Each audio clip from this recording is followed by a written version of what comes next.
Itong si Elise Hoson na makasama nga niya ang kanyang ina ngayong kaarawan nito.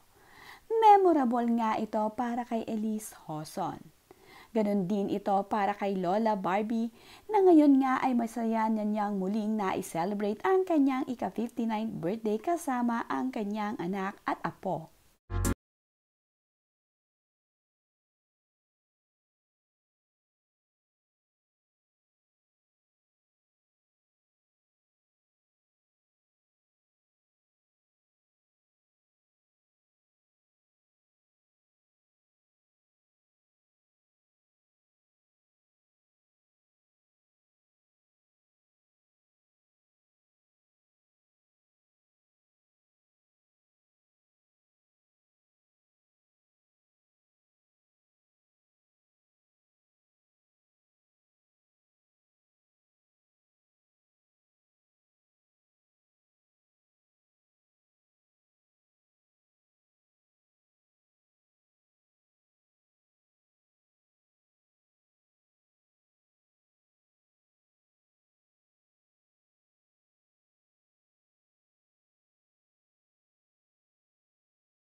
Pipilis at gusto pa ngang subuan ang kanyang mami ng kanyang kinakain.